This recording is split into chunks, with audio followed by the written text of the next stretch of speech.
Turn off your lights. Make sure your doors and windows are locked. Things are about to get spooky. Random shirt glitches out of existence, then materializes half a year later. By No Knowledge 3945. I've never posted on Reddit before, but I have checked out stuff here and there, so I hoped I'm going about this the right way. Also, not sure if this belongs in paranormal or not, but it feels more appropriate here. Last thing, I have photos of the shirt in question and a photo of how I eventually found the shirt, reactive/recreated, and not sure how to add the photos. Any help is greatly appreciated. Okay, this sounds like the most random, stupid thing ever, and I've put off posting because of such. However, it is such a bizarre and peculiar instance that I finally caved in and, well, here we are. I realize there will be people who will simply write this off or scoff, but this is my story. A few years back, I had a random shirt go missing from my closet, only to one day, much later, closer to half a year later if memory serves me correctly, find it in a nice and neatly folded laying on the floor in front of my closet doors. What makes this weird is that I'm an extremely orderly person, almost OCD in nature, and I live my life by schedule, routine, and order to the best of my ability. I do everything in a certain way, know what I have/own, and know where everything in my home is. At the time, I lived in apartments. It is outside of my character to misplace something or lose track of most anything. I'm just one of those type of people. I noticed that a cheap Walmart V shirt was not hanging in my closet one day while looking for it. Brand, rustic blue. Size, small. Color, burgundy. I don't even know if they make or sell this specific brand anymore. This was odd because I remember specifically washing, drying, and hanging it in the closet recently, just like I've always done. But I wrote it off at the time, thinking maybe I left it at my girlfriend's place, an apartment not far from my own. Or that maybe I was tripping out and it was in the dirty laundry. No, it was not in the dirty laundry, and no, it was not at my girlfriend's apartment. I even asked her a few times to just double check and actually looked with her together for the shirt. It was a dumb, cheap shirt that no one would ever care about in a million years, but I liked it because of its versatility. I could throw it on before church, run errands in town, or just wear it casually around my home. Plus, it was really soft and comfortable. I really liked that shirt, so when it went missing, I noticed. I went to great effort to find it. Apart from the above mention of searching my dirty laundry basket and my girlfriend's place, I scoured through my apartment looking behind furniture, looking in and out of rooms, cracks, crevices. I looked literally everywhere. This shirt just vanished. The apartment complex is a small laundromat for renters to use, and I checked down there thinking maybe I had left it behind, but nope, not there either. Then I thought maybe another renter took the shirt from a dryer. Sadly, the small rural town in which I reside has a drug problem, and addicts rob and steal all the time. My apartment complex had just a few of these characters, but they never really appeared to do anything too crazy. But I have heard of people getting their laundry stolen. I used to throw in my laundry into either the washer or dryer and simply walk back to my apartment until they were done and come back, fold everything, walk back, and put my clothes away. There was a chance that it got taken by someone at the laundromat when I was not there. That's what I came to believe, so I finally gave up looking and chalked it up for a loss. But for a while it laid in the back of my mind and bothered me a fair deal. I eventually forgot about the shirt, got some new ones, and moved on. Months went by and went about my life as usual. Then, one random day, out of the blue, I found my long-lost shirt. Coming home from work one day, I was getting ready to get a shower and clean up, venturing to my closet to pick out what I was going to wear after said shower. And right there, on the floor, directly in front of and basically up against my closet, with double doors, was my burgundy V-neck shirt folded nice and neat. Before my very eyes was a shirt that had evaded me for all this time. I was flabbergasted. I just couldn't believe what I was looking at. There it was after such a long time, and heck, I had eventually forgotten about it. It had been so long. All those memories of this shirt going missing and me painstakingly looking for it eventually came back to me. I was super confused. A few weird things worth mentioning. This shirt was folded in a way that I simply don't fold my shirts. It was folded like you would see in a store seen on shelves. The two sleeves tucked behind and folded with a part of the front of the shirt showing, clearly how you would find it in stores. I fold my shirt with a slight crease down the middle temporarily until I'm able to hang them up. This shirt was not folded by me.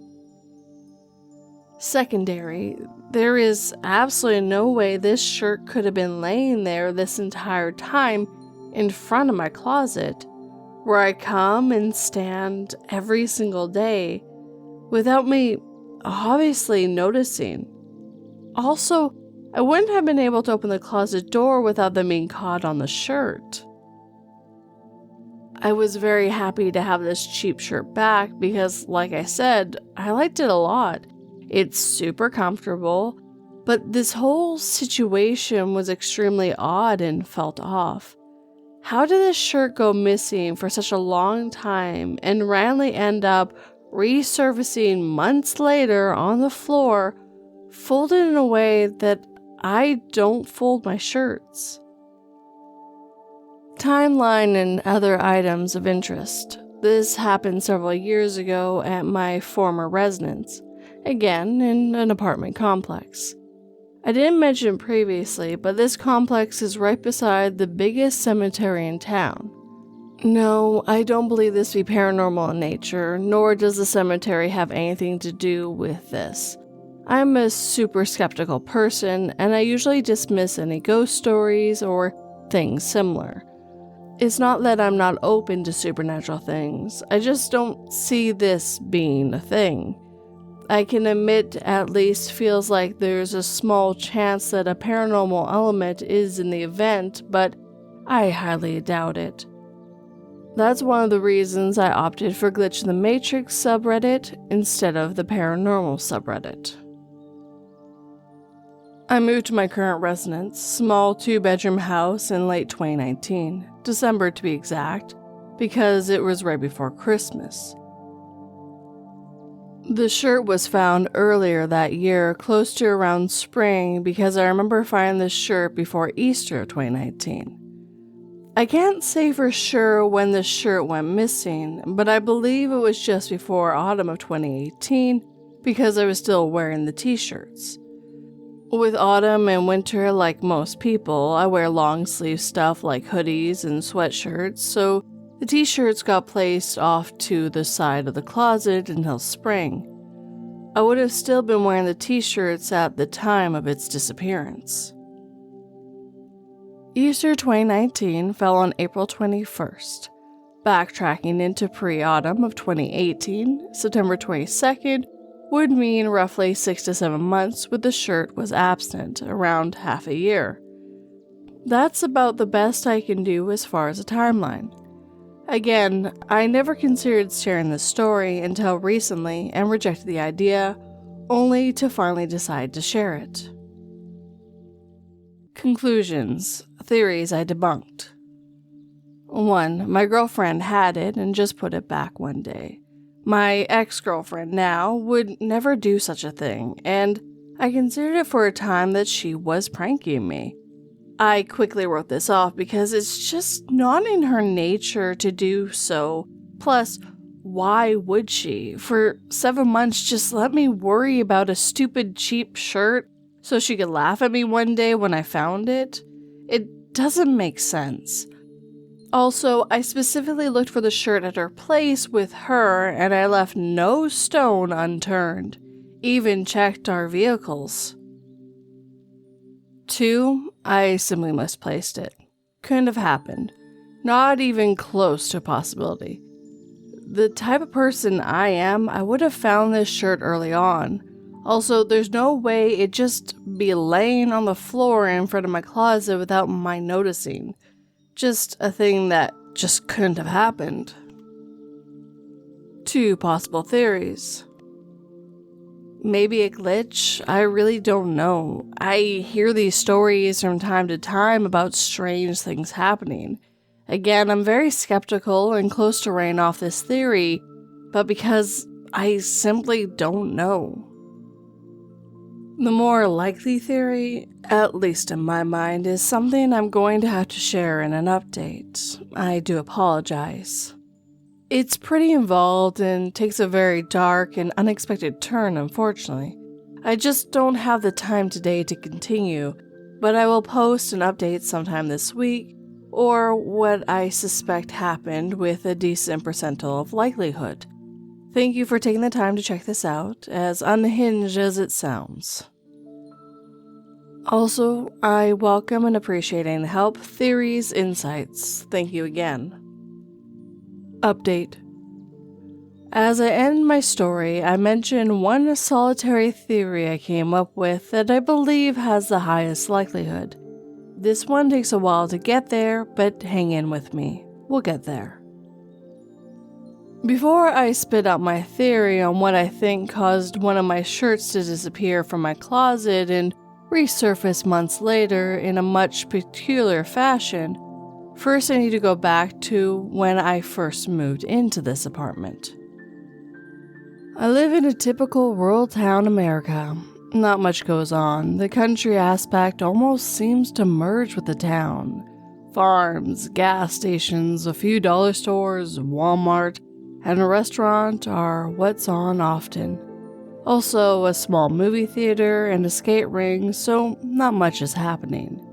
There are a few apartment complexes in town, and there is nothing like you would see in the big city. They are small, consisting of about 20 to 30 units. The one I moved to is literally on the outskirts of town. Not only that, as I mentioned in the post, it is situated right beside the biggest cemetery in town, both of which are on top of a sizable hill. This cemetery is no joke. For such a small town, by the size of this graveyard, you would think it belongs in a much larger city. It's super creepy too. Old giant angel statues, crumbling headstones, and newer ones obviously. There is also a couple of walk-in mausoleums there. I don't put much belief in ghosts or paranormal stuff, but even I have to admit this place is creepy. Nonetheless, big cemetery right here and right up against it, this apartment complex. Rather odd things started happening to me upon moving here. I tried to find some natural causes and stuff, and often considered some of these occasions coincidental and easily explainable, for the most part anyways. Sleep paralysis began for me, so that was terrifying. Never have I ever had sleep paralysis a single day in my life until I moved into those apartments. There is scientific research and studies about this phenomenon, and so that dispelled any supernatural notions I may have had entertained for that time. But those episodes were horrifying. It hasn't happened since I left and relocated, so moving on to the next oddity. Electronics started going off randomly in times in the apartment, especially kids' toys. My daughter had this one toy with this singing mechanic. You hit one of the buttons, a short song plays. This thing would just start playing songs, and it got to the point where it was so common, I would make jokes about a ghost playing tricks again. She had a plastic tea kettle that played a little jingle, and that thing started doing it too. Super weird to be sitting at home and all of a sudden, in another room, a creepy little jingle starts playing. I wrote it off as faulty mechanics. Did research because, well, they are children's toys. Stuff like this does happen. Next oddity. I spoke of a few characters that live there that I hate to use the term unsavory, but a more appropriate word has evaded me. Just a few people who I assume are having substance problems. You probably know the type. Never did I witness anything major from this person or that person, but you can tell drugs were somewhere in the picture. One of my neighbors in an adjacent building would be up late hours in the night, outside mowing his lawn, 2:30 in the morning, like the sun was shining and the birds were chirping, mowing his lawn without a care in the world. He planted flowers and stuff around his place, but used cemetery soil. He was confronted by another concerned neighbor who spotted him late one night, 11ish, going over the fence, separating the apartment complex with the cemetery with a small shovel and bucket in hand. He went over the fence, began digging up dirt, filling his bucket, and bringing it back to his apartment to use for his flowers. When asked why, he said the soil in the grave is just better, more nutritious. He wasn't digging on graves, rather just the landscape around them. Super weird and creepy as heck. One night, late, I was sitting at home about to call it a night and hit the bed when I heard a knock at my door. It was almost midnight. Who's at my door? I go to my door and definitely don't open it, but I ask, "Yeah, who is it?" The person asks, "Is it Matt's home? I need to talk to him." "No one here by Matt," I said. "You must have the wrong place. No Matt lives here." At that point, I got a good look through the door view, and a very super sketchy looking dude looking around all crazy, seemingly on something. We argued for a few, claiming that he was certain that my friend Matt was in my apartment, that I needed to see him about something. After some back and forth, the guy finally left. Come to find out, the next day, an elderly neighbor was entered by the same guy. Apparently, the older patron left his door unlocked, mostly always, and this sketchy guy just checked random doors like mine until he found one that was open. I honestly can't remember what he ended up taking, but he never got caught to my knowledge.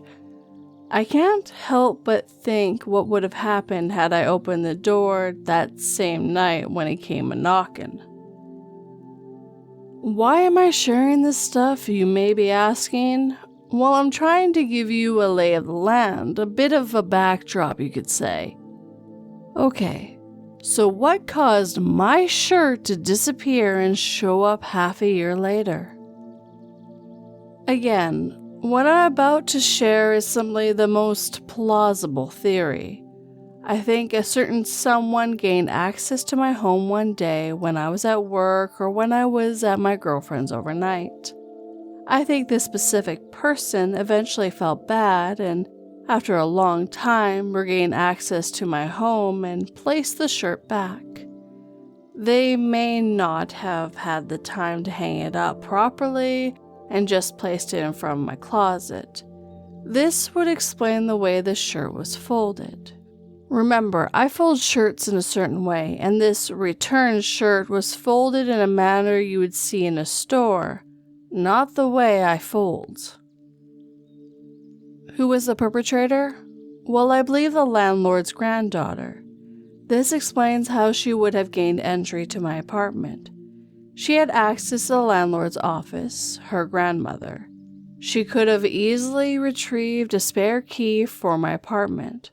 She was around 26 at the time, according to my ex-girlfriend who knows the landlord well and her family. To protect her identity, I'm going to call her Summer. She also lives at the apartment complex too, just a couple of units down from mine. Why do I believe Summer did this? Good question. I've considered this over and over. I believe she had an unhealthy fascination with me. Maybe a weird fixation might be a better term. The reason I say this is because I caught her red-handed one night trying to break into my minivan. This event happened much later on after my shirt found its way back to me. I was up late one night watching TV when I heard some commotion directly outside my apartment. I looked out the window and there's Summer going around my minivan trying to open a door that might have been unlocked. To her dismay, I locked the doors. I quietly watched and she was not giving up. She looked around to see if anyone was watching, and she proceeded to pull hard on my van's door. Finally, enough was enough, and I marched outside to confront her. Summer, what are you doing? I can see you through my window trying to break into my van. She remained silent, doesn't say a word, and just kind of looks off in space as if nothing happened. After more questioning and her acting weird and silent, I realized she most likely is on something. She didn't try to run away or explain herself or anything. Summer just sort of froze in this weird catatonic state.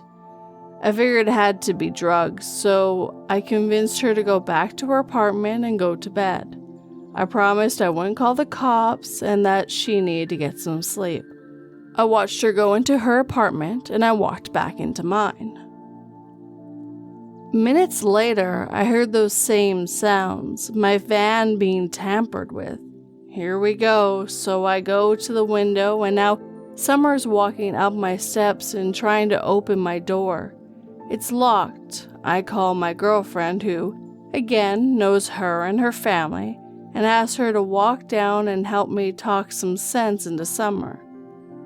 As much as I wanted to call the law, I felt like I couldn't. It may cause issues between the landlord, and plus, I kind of felt bad for this girl. She was clearly in a rough state of mind.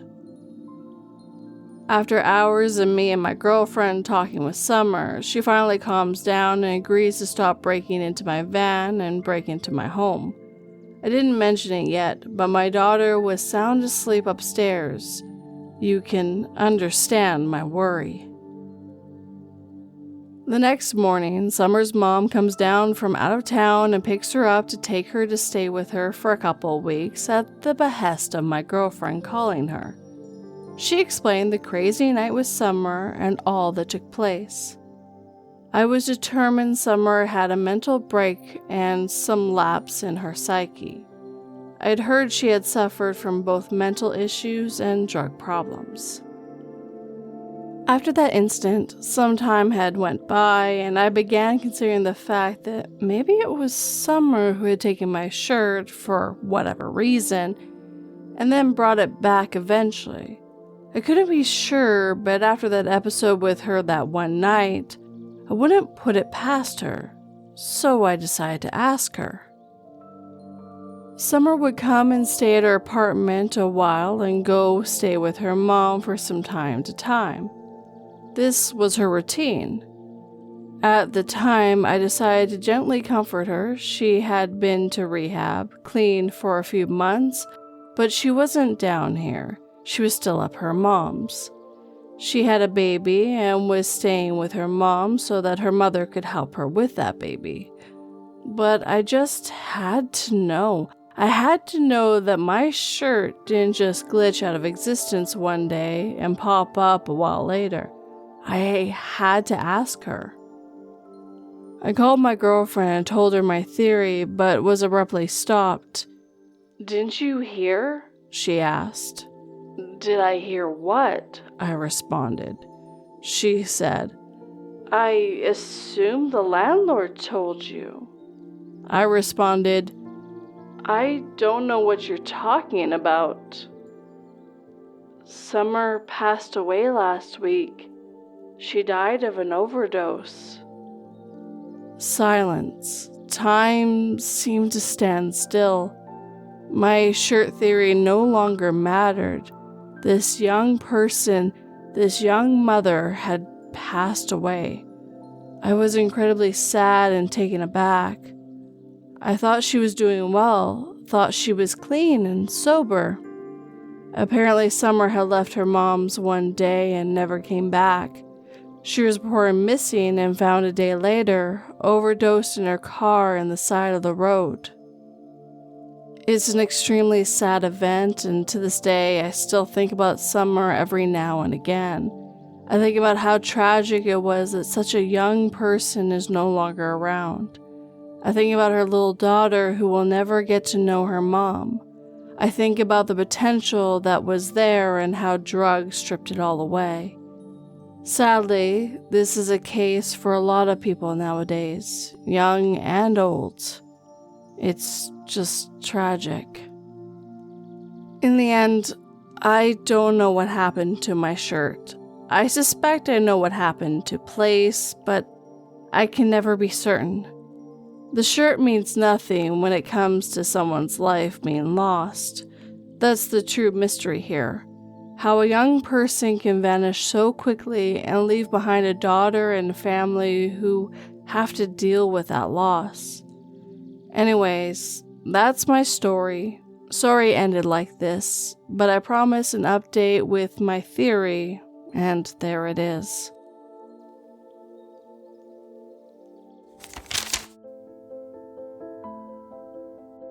After leaving my 14-hour shift, I get a text from my landlord. "Your rent will increase by 5% this month in order to adjust for inflation." I glance at my younger sister, wondering if there was any other way to keep a roof over our heads.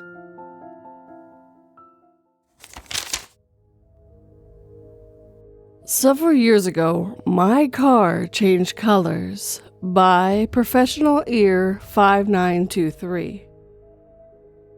Just stumbled across a subreddit, so I thought I'd share one of the, quite frankly, many odd and unexplainable experiences I've had over my lifetime. This would have happened in 2018. Honestly, isn't it odd that so many people have stories from that exact same time frame? Perusing the sub, I noticed that the year seems to be prominent. Anyways, I had this car, a blue 2001 Volkswagen Jetta TDI.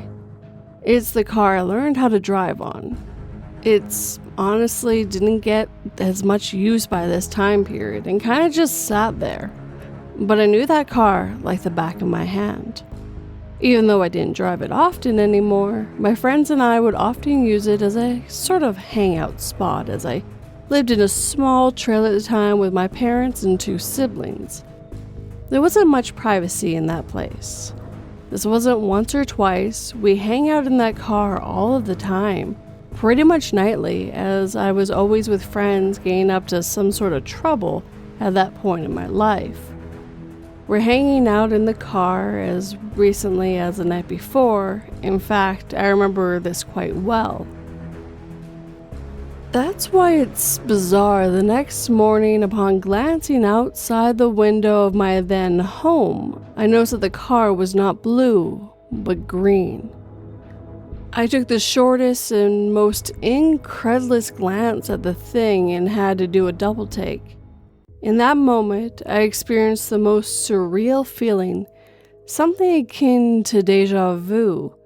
but with increased intensity followed by this wave of fear, adrenaline almost, like I just witnessed something dire or terrifying. I can't really explain my reaction now. My stomach just dropped for a moment. I called all my friends over to look at my car, and they remarked how they could have sworn it was blue as well, one of them without even me prompting to do so. I hadn't yet told him what was wrong when I said we were going to go check on my car. This is something that has bothered not just me, but everyone else I used to hang out with in that car for a long time now. We even did some digging and unfortunately found that all previous photos of the vehicle, it never appeared to be blue. It was always green. There is one discrepancy though, and it's the title. The title says the car is blue. This entire experience was disturbing in a very odd way, from the emotions it invoked, as well as the questions I still now, years later, about how something like this even happens. I've had a lot more stories to share from this exact time period as well, and I can't wait to share all of them with you as a member here.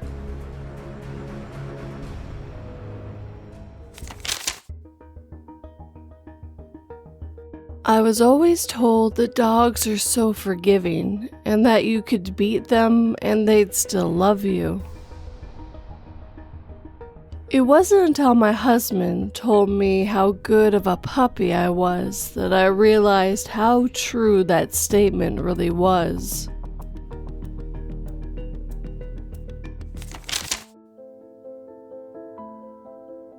My social security card was stolen out of my room 8 years ago and came back last week.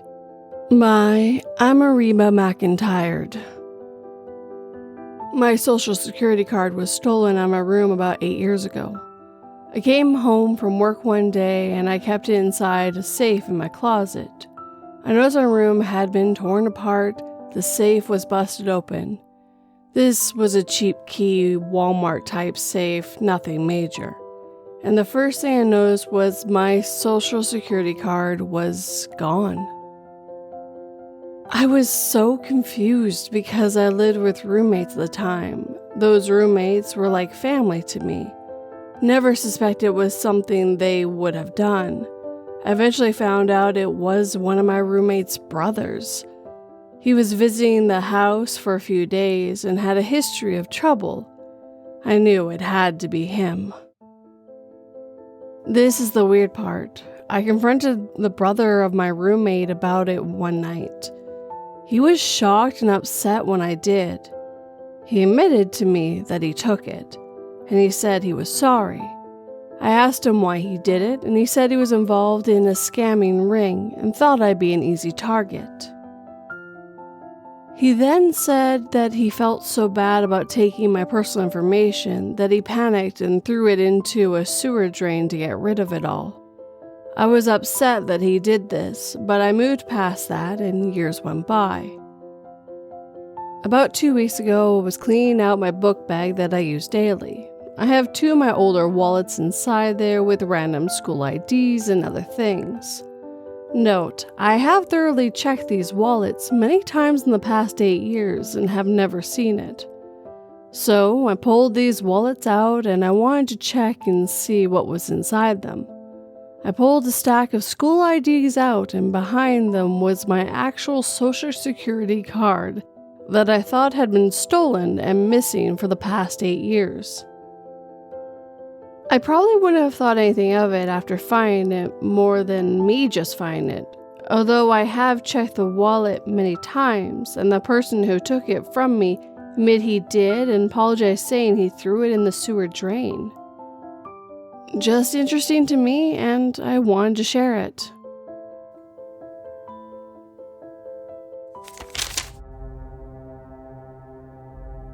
The fortune teller said that drinking would be the end of me, so I focused on my health and quit alcohol forever. But just before I went under for a routine operation, I could smell the liquor on the anesthesiologist's breath, as he asked me to count backwards from 10.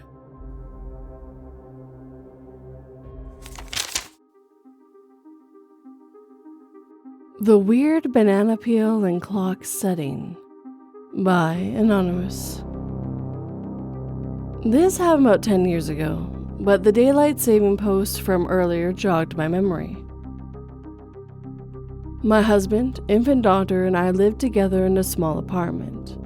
We had a clock on the wall in our living room that we never adjusted for daylight savings time. It had been an hour off for months. Rather than change it, we just joked about it all the time. We rarely relied on the analog clock anyway. Plus, eventually, it would be correct again.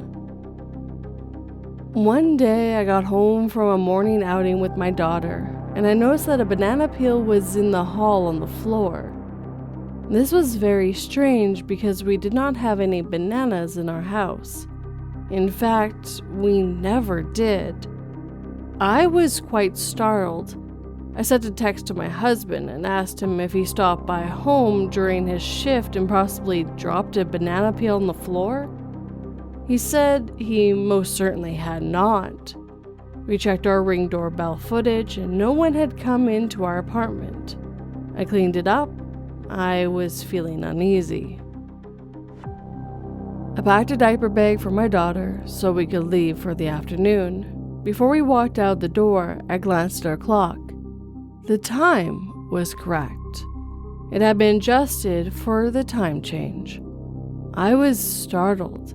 I checked my phone to be sure, and sure enough, the clock had been adjusted. I grabbed my daughter and her bag and left. Once we got safely to the car, I messaged my husband to ask if he had adjusted the clock. He had not. When we got home that evening, my husband thought I had been messing with him. I still can't explain what happened. My husband is not one for practical jokes, and this would be a very weird practical joke to play. I always felt like it was a little glitch in the matrix. That or something more sinister, but my brain prefers the former.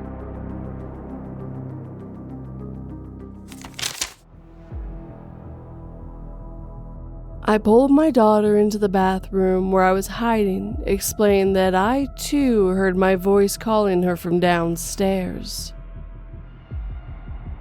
She broke free from my grip and ran out the door screaming, "It's up here!"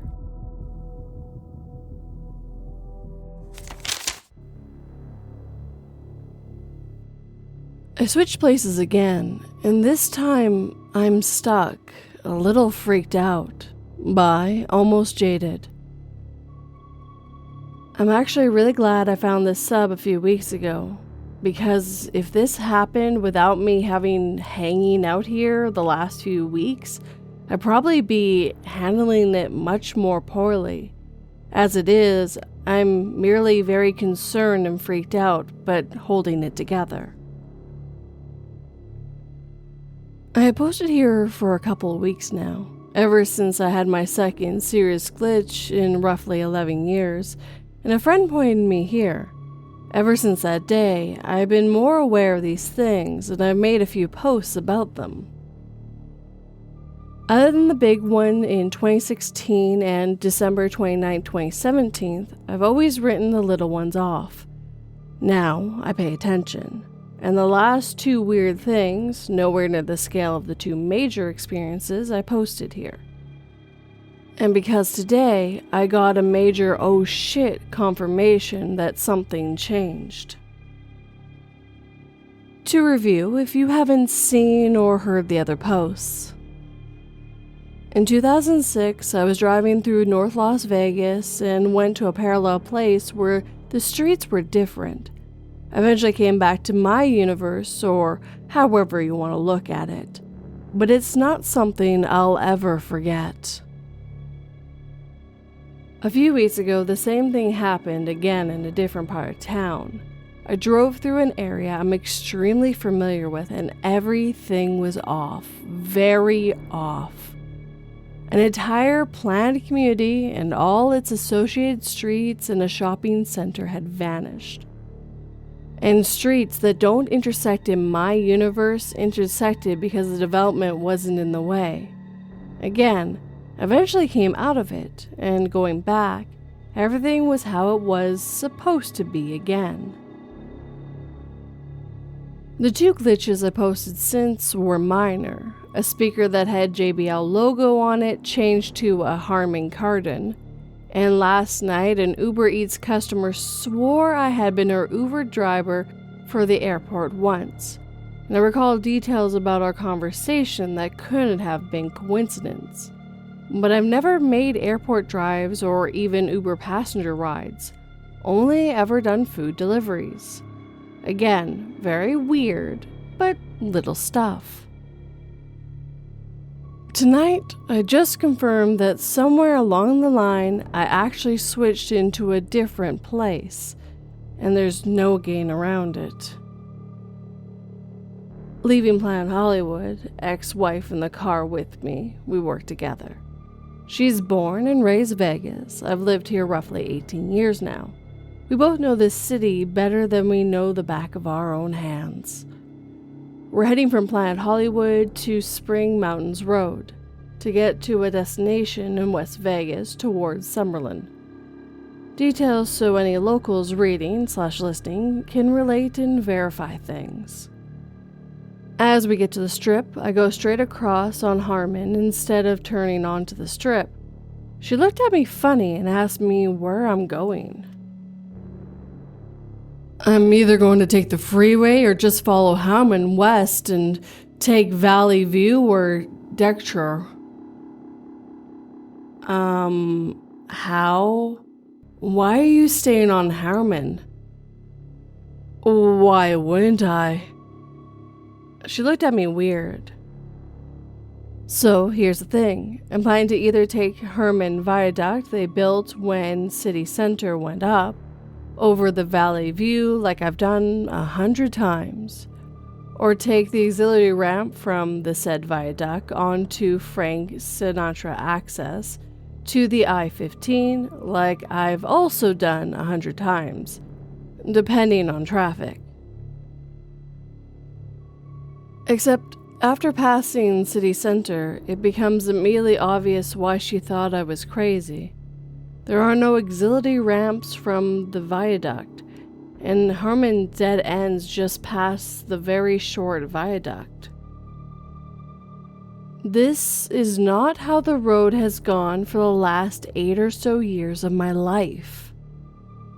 In my universe, part of the City Center project included a huge expansion of Herman Road through there, including a large viaduct that went over the freeway and another bridge over the train tracks that previously broke up the Little Herman Road into pieces, making it a significant thoroughfare, complete with ramps from said viaduct down to Frank Sinatra and freeway access on one side of 15 and access to James Dean Boulevard on the other. Also, I've been looking at maps and the bridge over the train tracks isn't a thing. Harmon, west of the freeway, is still the ragtag little street that stops and starts several times. They don't exist, and according to the people I've talked to in the last couple of hours, never have. Except they did, for years, at least from wherever the fuck I'm from. I used them both many, many times. So yeah, a little weirded out right now. No, it's not drugs. No, it's not carbon monoxide. No, I'm not diagnosed with schizophrenia or something related. I am high-functioning autistic, technically OPDD, because I'm too high-functioning to be considered autistic or some crap. Whatever, I think differently than others and have weird emotional patterns compared to normative folks, but I made it through 40 plus years pretty well so far. Everything else seems to be just as it should be, at least as far as I can tell, but I haven't gone back this time. I'm here, and Harmon Road is different.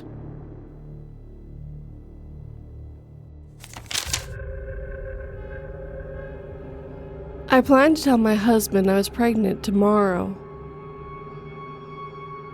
But when my son from my first marriage went missing, my husband smiled as he stroked my belly and said, "Now we can make room for a real family."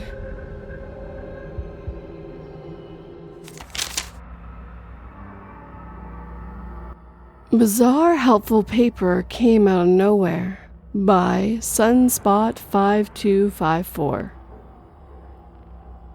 So I work in the mental health field as a case manager.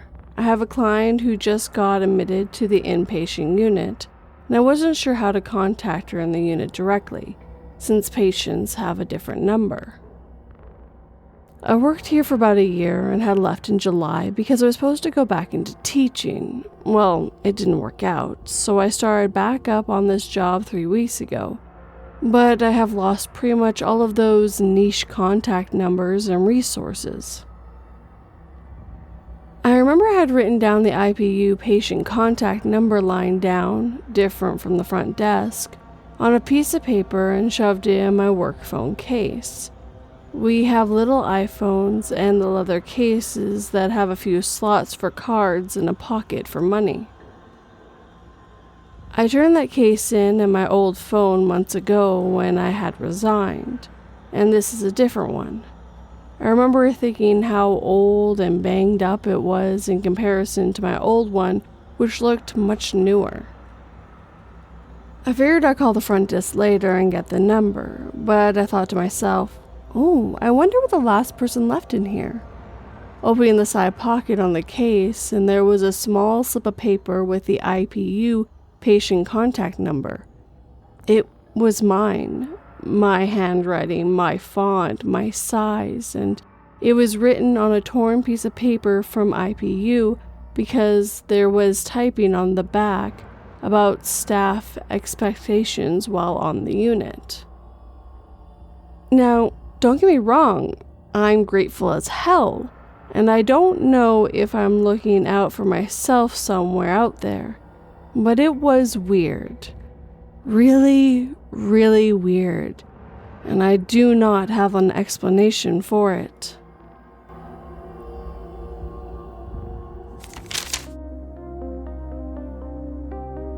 I have some bad news. Your family all died in the car crash, the nurse stated matter-of-factly, as I awoke in a panic at the hospital, desperately wanting to know about my wife and children. You've survived with retrograde amnesia though, which means you can't form new memories, or remember that we've started every day with this conversation since the accident 12 years ago.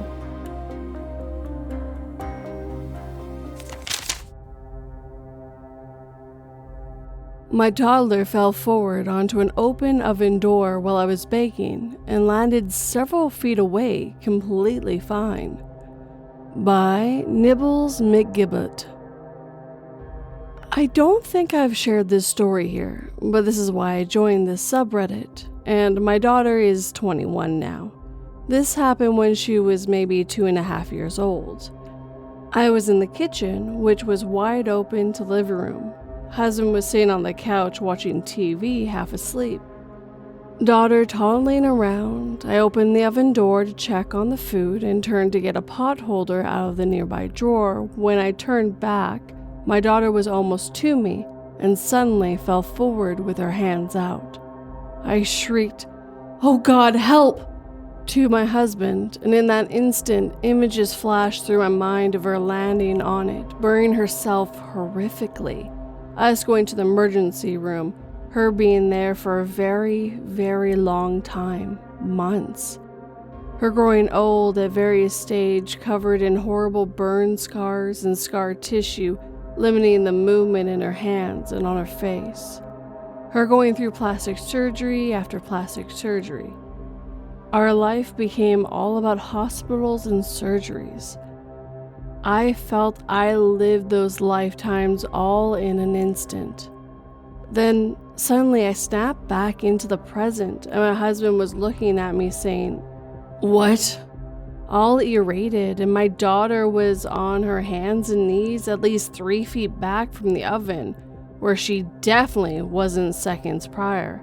I said, "She fell and almost landed right on the oven door." And he said, "She's nowhere near there," and just took a sip of his beer. I've never ever forgotten this. It was a defining moment in my parenting life, despite her being my youngest and me living through a lot. I told her about this when she was an adult and she was shocked. She didn't remember it happening, and I said, "Well, you wouldn't, because somehow you just fell down and toddlers do that a lot." And she has told me a few times since how shaken she felt hearing about it and how it haunts her now, because she feels like that timeline was somehow real and happened, but didn't. I've never been so thankful for a glitch in my life. I've never experienced anything like it, and I still think about it from time to time, and my heart jumps into my throat. I know it happened. There's zero doubt about it. It is what it is.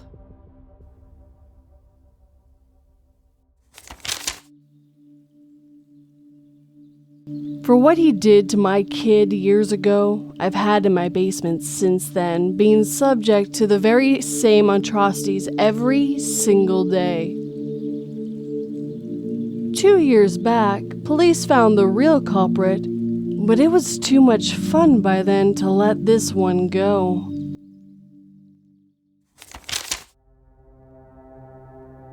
Boyfriend came home, but it wasn't him. By eeniledam. This happened a few months ago, and I've been meaning to post it here, but it honestly freaked me out so bad that I didn't want to write it out for a while. I'm curious about any similar experiences.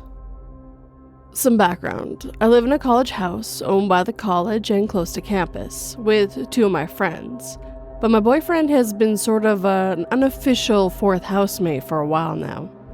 He's good friends with many of my friends, and especially the ones who live in the house, so it's safe to say they know him and what he looks like extremely well. This will become important later.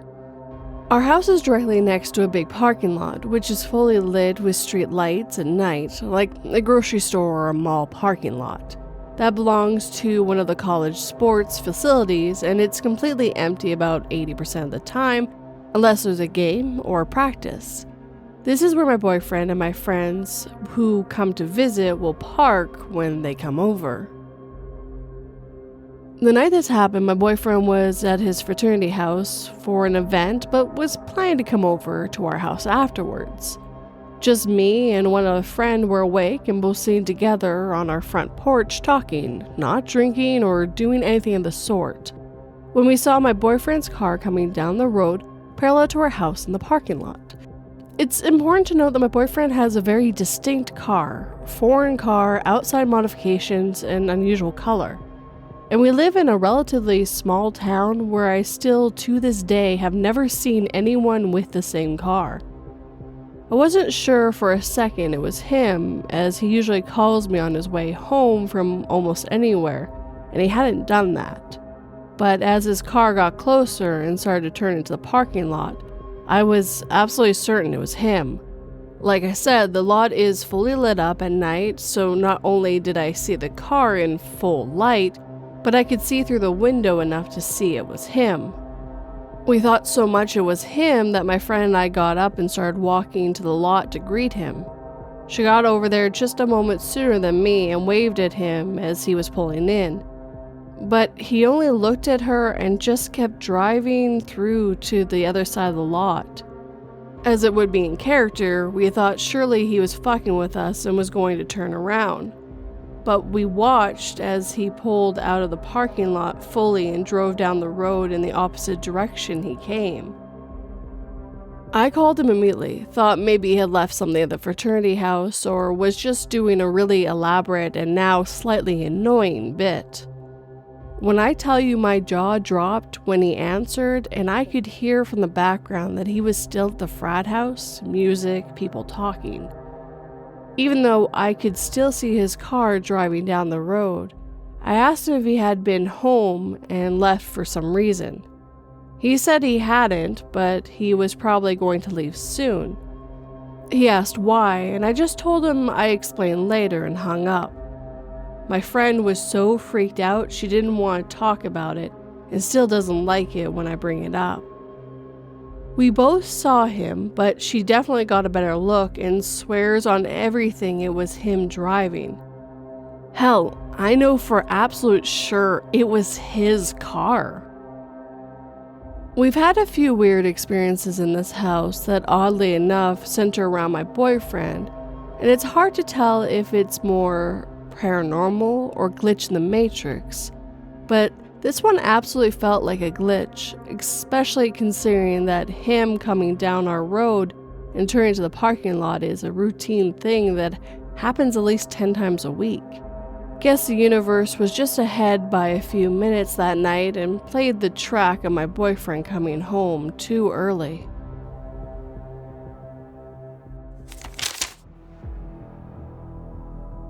I asked the fortune teller what's the worst mistake I'll ever make.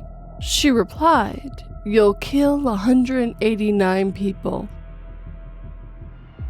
I turned on the news one day to see a report about a bridge collapsing due to poor infrastructure, and I realized what that fortune teller meant all those years ago.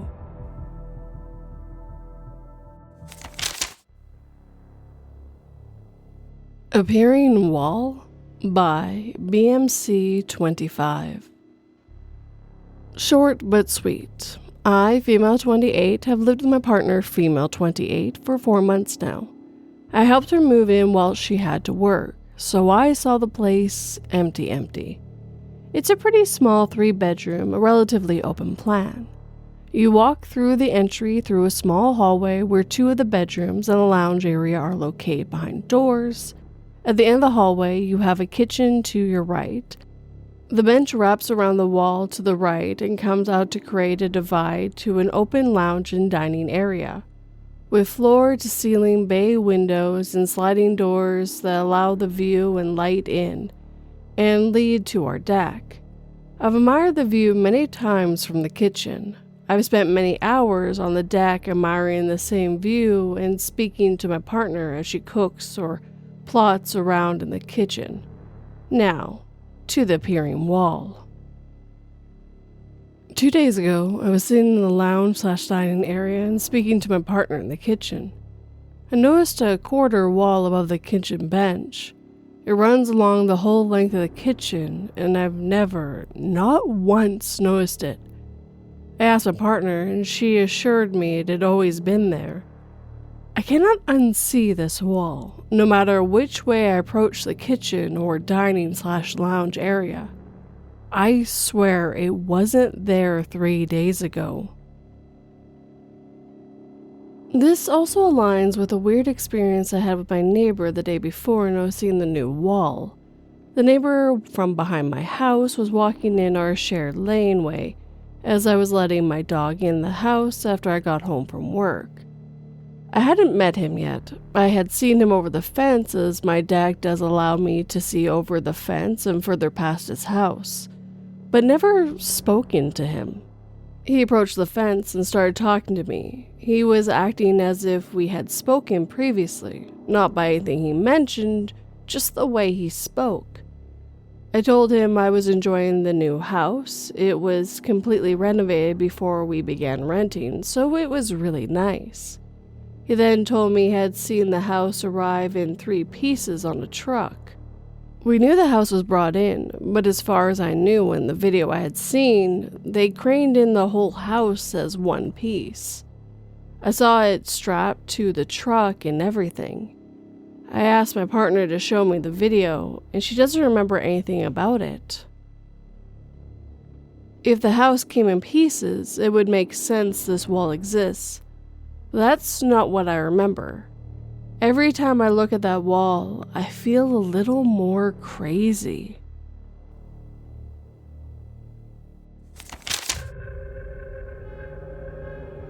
"It's safe, you can come out now," my father said, his blue eyes shined upon me. He's been saying that for hours. But that wouldn't change the fact that my dad's eyes were green.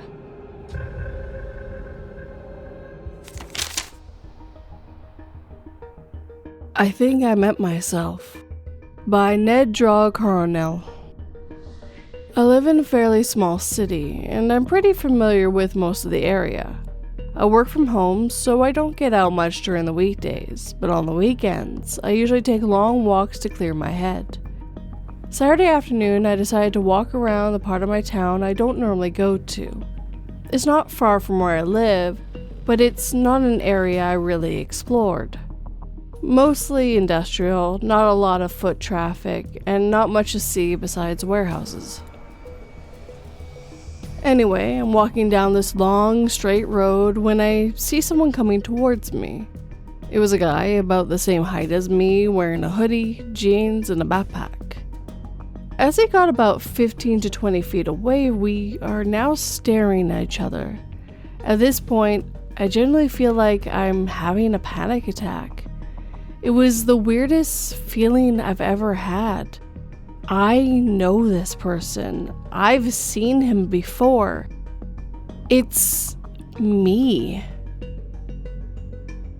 Not in the sense that I thought we looked alike. I immediately recognized everything about him.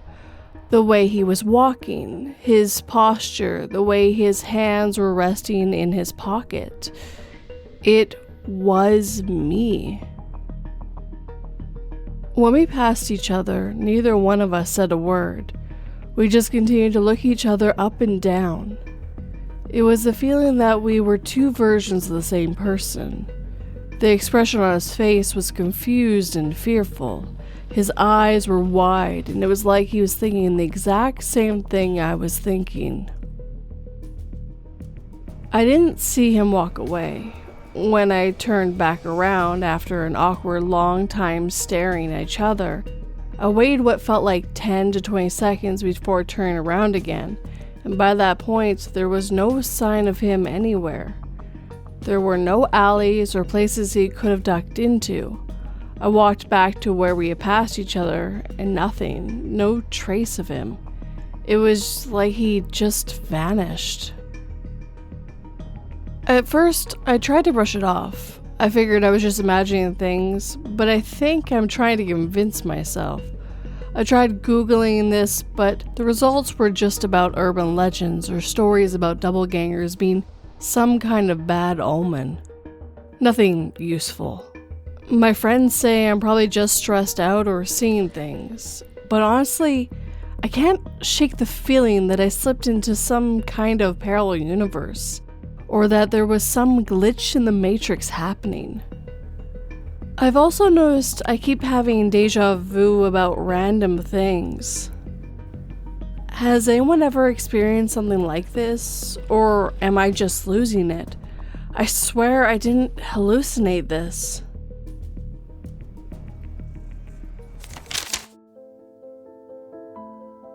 Every day, my pets kill each other, believing themselves superior to one another.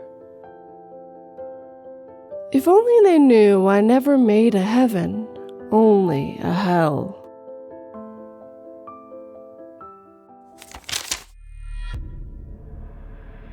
Trash reappeared on coworker's desk the next morning.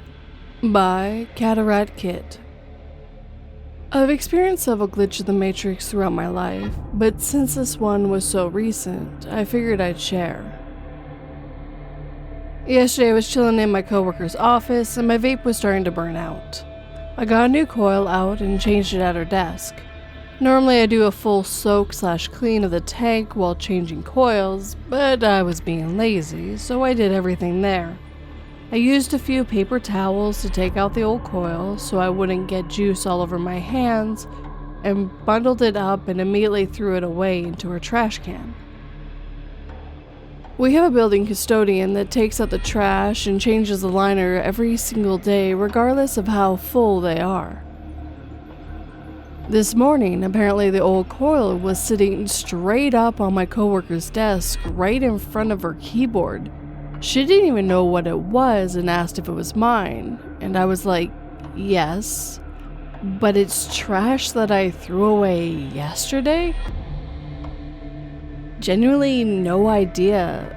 The only thing we could think of is maybe the custodian saw it in the trash, didn't know what it was, and thought maybe it would be important / not supposed to be trash and took it out as a kind of gesture. But again, it was bundled up in a pretty thick wad of paper towel because it didn't want to get vape juice all over my hands or get it onto her desk. So it's difficult for me to imagine it even falling out on a visible way for the custodian to even notice in the first place. And even so, it would have been covered in oily juice residue, and was still when she found it on her desk this morning. So I think the logical assumption would be trash either way. The other explanation is that somehow it fell out onto her desk or onto the floor when I was throwing it away, but again, I had to use a firm grip to unscrew it from the tank in the first place, and then wad it up around the coil after removing it, and immediately went to the trash can from there, which was about 2 feet away. And I know I heard a soft little thud of it falling in, too. Like the weight of the coil was definitely inside to create an audible feedback. We also checked the surface of her desk where I was sitting and didn't see any residue or anything indicating it was there.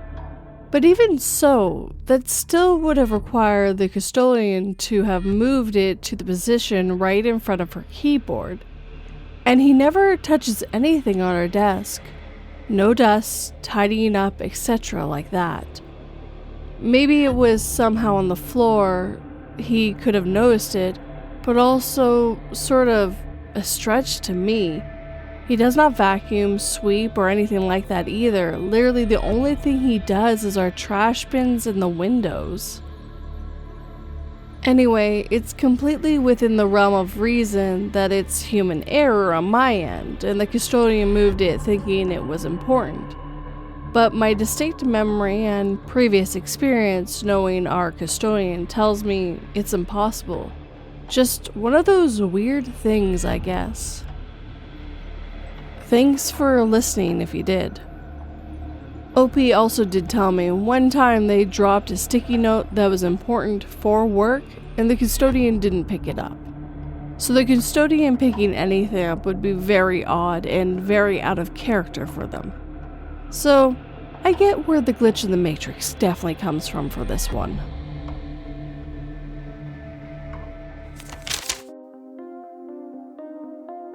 You always stand up to a bully, I told my son one time after picking him up from school. As I lay on the floor bleeding to death, I regretted the foolish advice I had given my little darling after watching him throw down my phone to face his stepfather instead of calling 911.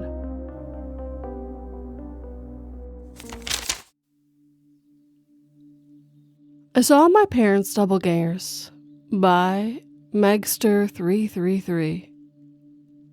Okay, so I just joined this subreddit recently and figured to post this story with the hopes that someone has experienced a similar experience or maybe has an explanation.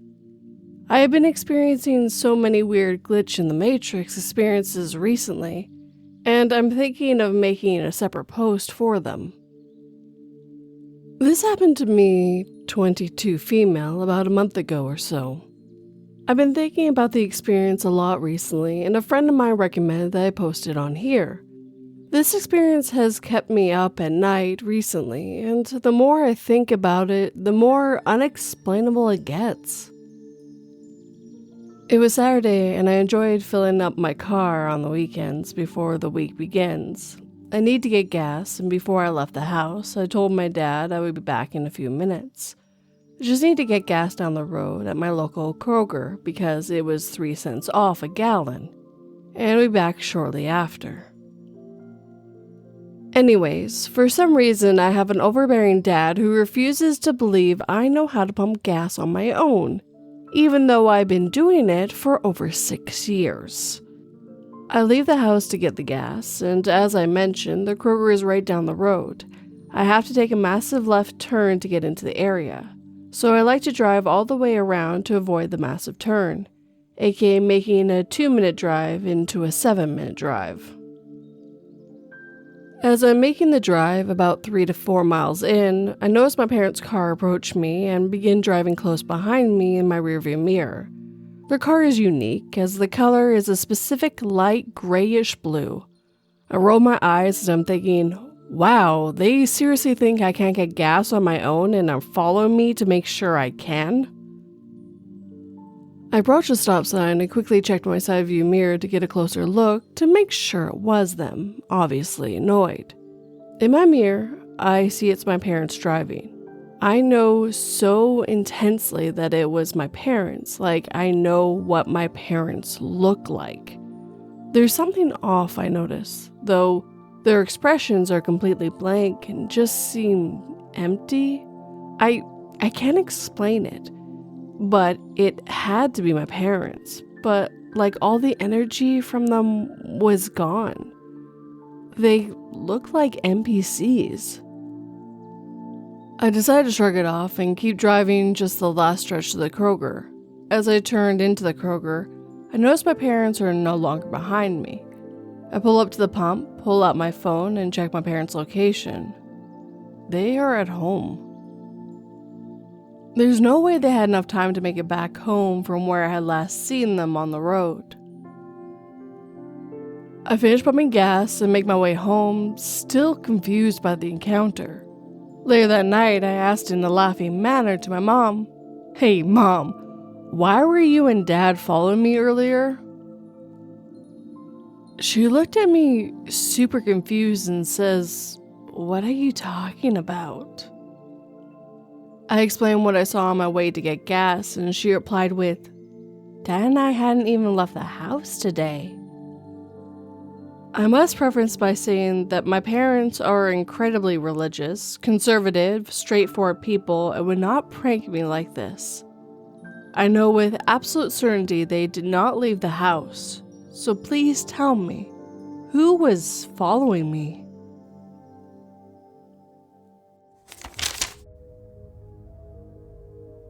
My pretty young wife loyally held my hand as my organs were shutting down and old age finally claimed me. Her tears were real and our last moments together were tender and loving, yet my final thoughts were still a disturbing one. Weren't we both the same age when we were married just a year ago?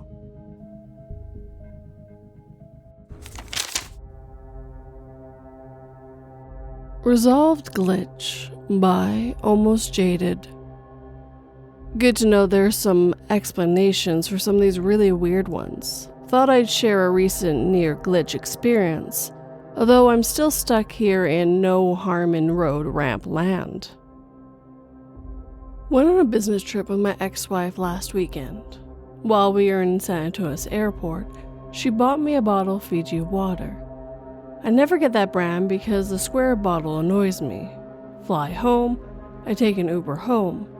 As I'm packing bags into the Uber, I realized I forgot my water bottle. Oh well. Fast forward a few days, I picked the ex up for a work-related meeting. After I dropped her off, I noticed the Fuji bottle on the floorboards of the car I'm driving, which I haven't driven since returning from Texas. She didn't have a water bottle with her while we were hanging out, and the remaining water is exactly where my lost bottle was. Oh my god, glitch. Call her back up as I'm driving off. Remember when you bought me that water bottle in Texas? It's not a glitch, honey. I picked it up at the airport when you forgot it and put it in my purse by habit. It must have fallen out in your car. Relief, because for a second there, a bottle I know was left at the airport appeared in a car I hadn't driven since before taking the trip. As she would have had no reason to pick it up in the airport, I didn't think that to be a likely explanation, but there it is. Sometimes it's just a cigar.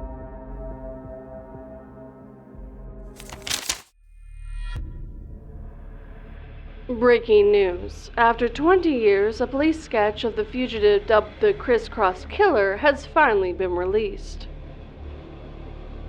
My entire body grows cold as I turn to look at my husband of 15 years sleeping peacefully beside me, his face illuminated by the TV's glow.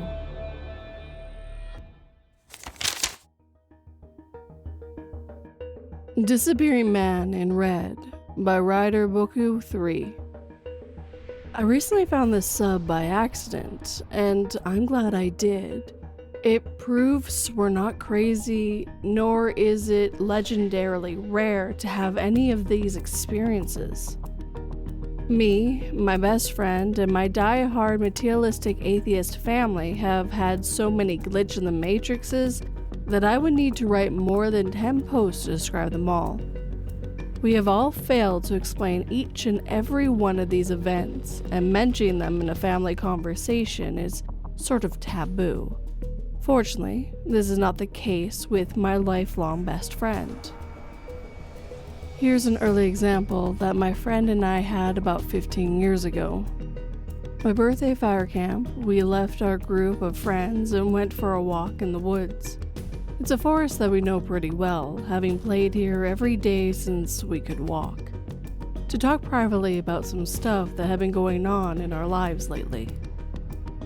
After an hour, it was getting cold, so we turned around to go back to the fire camp. As we were walking and chatting casually, we saw a man in a red jacket walking slowly down the trail about 100 meters ahead of us. Nothing out of the ordinary, as this place is full of hikers. Since he walked slowly, we got closer to him with each step. When we were about 4 meters behind him, preparing to pass him on his left side, he approached a thick tree that crossed the path and disappeared from our view for a brief second. 5 steps later, so about 3 seconds, we went behind the tree and, well, there was nobody. Long 200 meters straight road ahead, and muddy hills on the sides and no sign of a living soul. This man in red disappeared, which is impossible even if he was a Hitson Bolt at his peak or Spider-Man and jumped into the bushes. We stopped and looked at each other. What the hell? Where did he go? We started looking for this guy, thinking he's playing with us by running around the tree or whatever else came to mind. But nothing made sense. No footsteps in the mood either. We were desperate to find him and couldn't do this for like 10 minutes. Finally, we started laughing hysterically, saying it was impossible. Eventually, we returned to the camp and told our friends about this event. As I know this is not an uncommon type of story, the reason why I chose is because there is no logical explanation other than a group hallucination. Me and my friend were sober. Thank you for listening and have a great Sunday.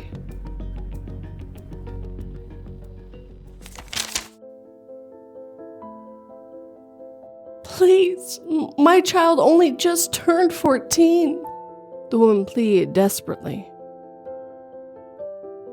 Ma'am, we told you, this bunker is only for children 13 and younger, replied the officer, shutting the door as the explosions got louder.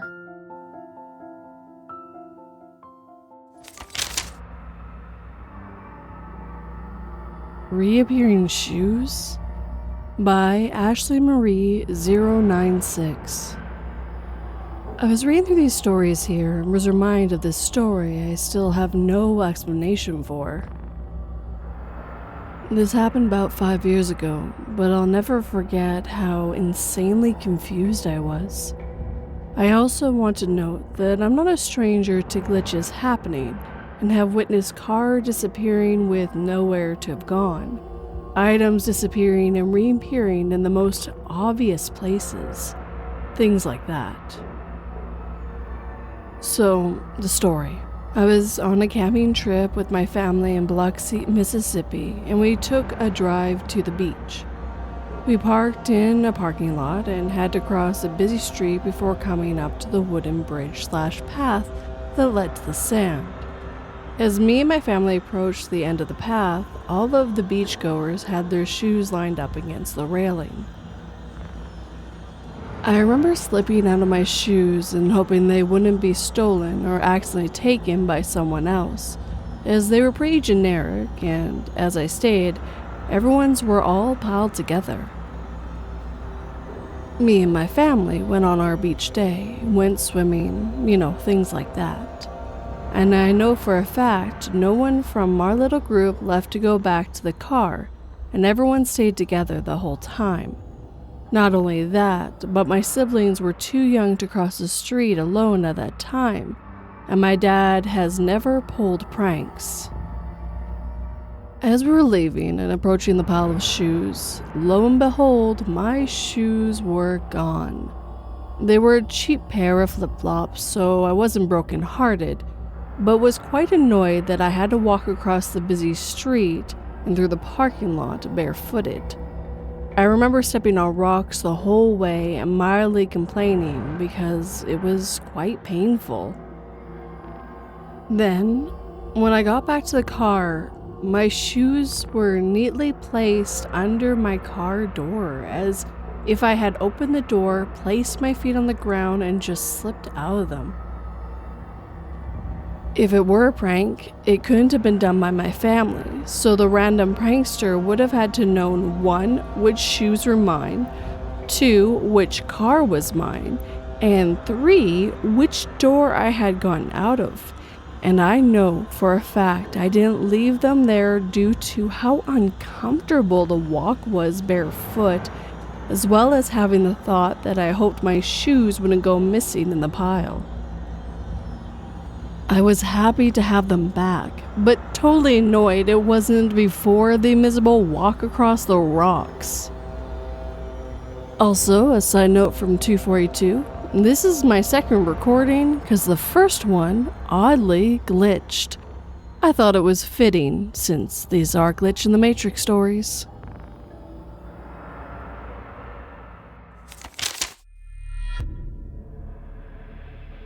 The teacher unlocked the room-sized time capsule with a smile, promising the students a glimpse into the lives of those who lived 50 years ago. Instead, the vault released a suffocating gas, and as the students clawed at their melting faces, the teacher calmly said, "This time, we're the memories they'll find."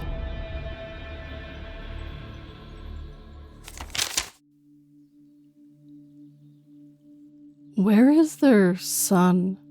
By Exciting Word 8645. We are Catholic, so we usually go to church every weekend. Our church is small and we know most of the people there because we see them every Sunday. We had been going there for the past 3 years. Anyway, so there's this family there, a husband, a wife, and their kids. We always see them in the kids' room where we go with our kid every Sunday. For the longest time, I always thought this family had 2 sons. 2 little boys around 2 to 4, and the other around 6 to 9. I remember the older boy looked a lot like the younger boy, except his hair was neatly parted, and obviously he looked older. I always knew they had 2 boys. Sometimes the youngest would play with our kid, while the other would play in the other room with the dad. The dad hates coming to church, so usually he makes an excuse to go play in the room, but be on his phone. So he would always be there while the oldest was there, and the youngest would stay with his mom sometimes, playing with my kid.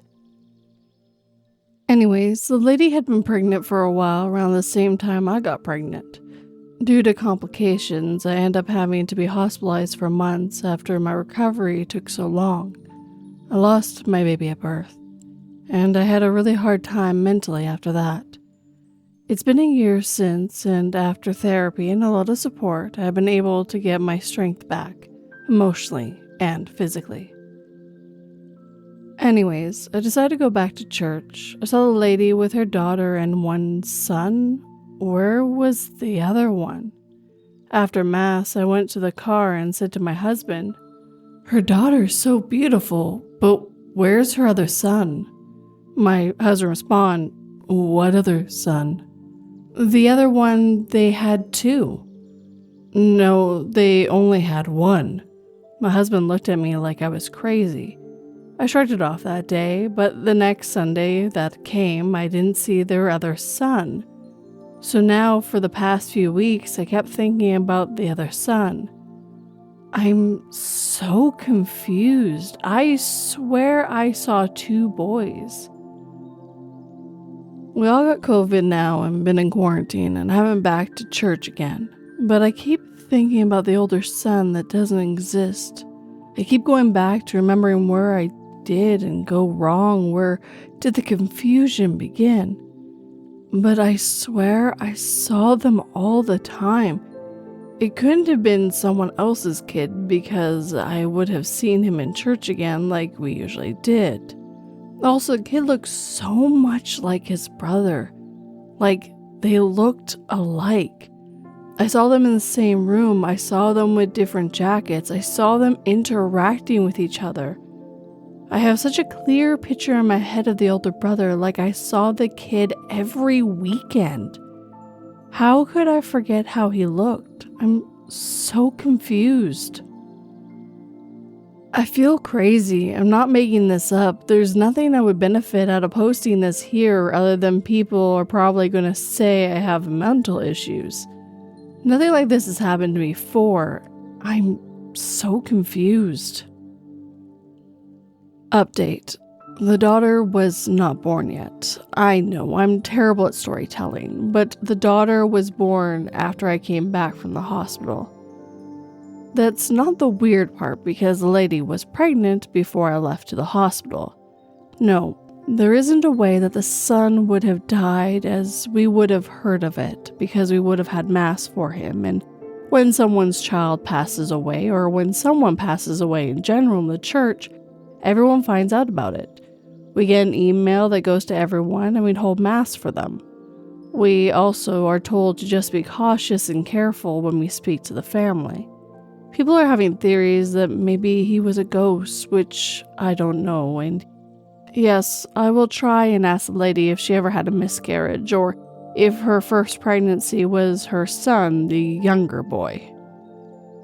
People are saying that I probably jumped into a different dimension and had passed away in the hospital. This is a theory that I'm not ready to get into because it's very touchy since I did almost die in the hospital, hence why I was hospitalized for so long, months, with my child. I had an emergency C-section and the whole experience is very fresh and traumatic for me right now. So I'm still going through healing. But thank you everyone for sharing and introducing me to such theories.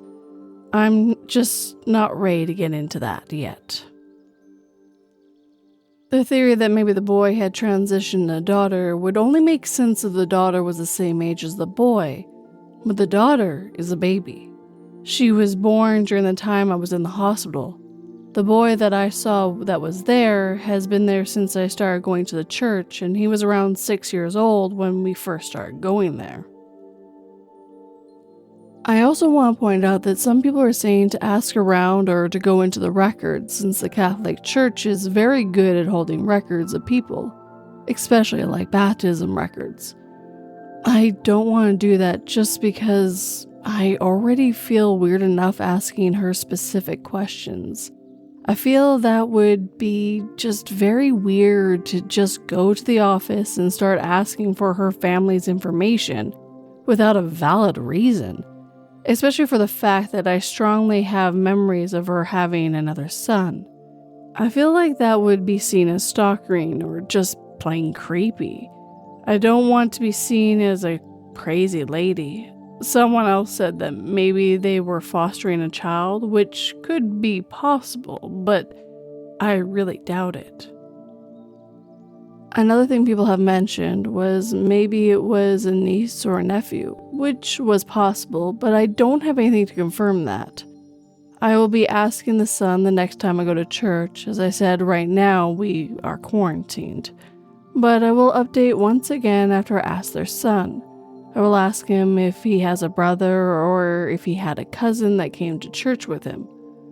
I'm starting to lean a bit more towards the fact that maybe he was a ghost because of the comment I got asking if he've ever interacted with an adult.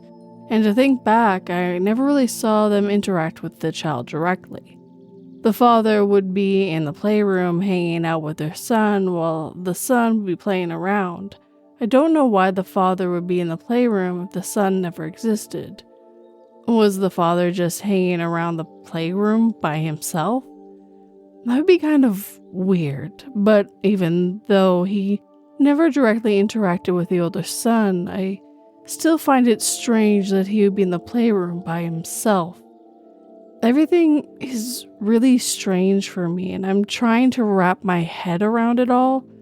I did ask my son, and my son said no, he doesn't have another brother or kid that looks like him. Thank you, everyone, for trying to help me out. I appreciate it. Latest and last update. I went back to the church today after a long quarantine, so it's not an interesting update, but she does have an older son. When we asked her about her older son, I guess she didn't hear us correctly and said that she didn't have an older son. Her son sits far away on the other side of the church with another family because he wants to sit with his friends. His son is actually indeed 6 years old and will be turning 7 soon. My husband has a horrible memory, so he didn't remember the son. This is a big facepalm moment as I was spinning around in my head thinking I was going insane because I swore I saw an older brother. But she does have another son. It was just a huge misunderstanding that led to me thinking I was going insane. Thanks everyone for your comments and theories.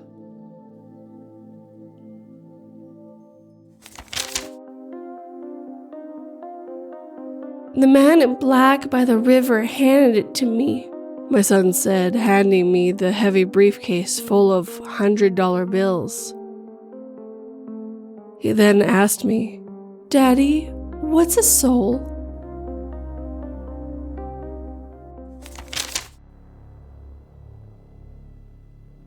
I ate a piece of bread that didn't exist by cattratkit357.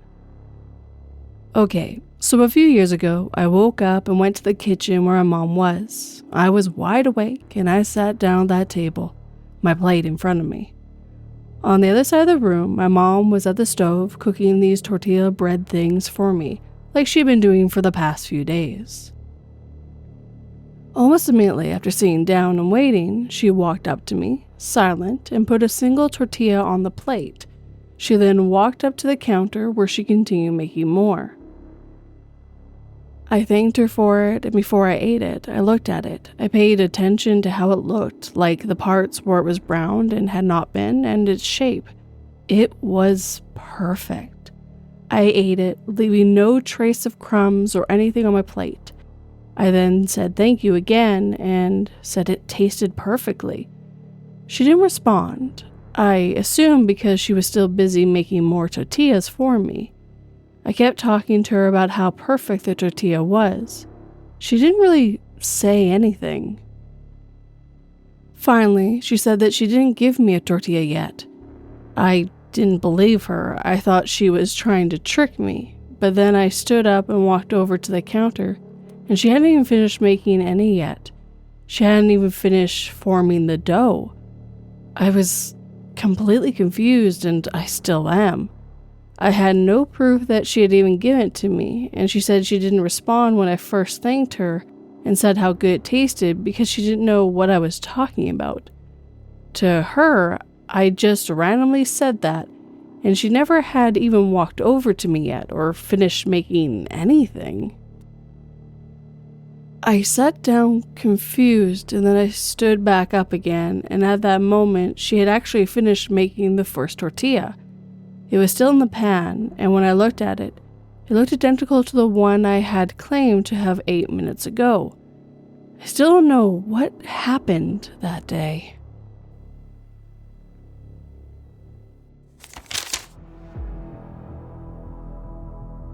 I couldn't help but smile as the girl continued to check me out as she walked outside with her boyfriend. I don't understand why he was so upset at hearing her ordering an angel shot off of me, but I was proud of the fact that a girl as pretty as that was interested in me.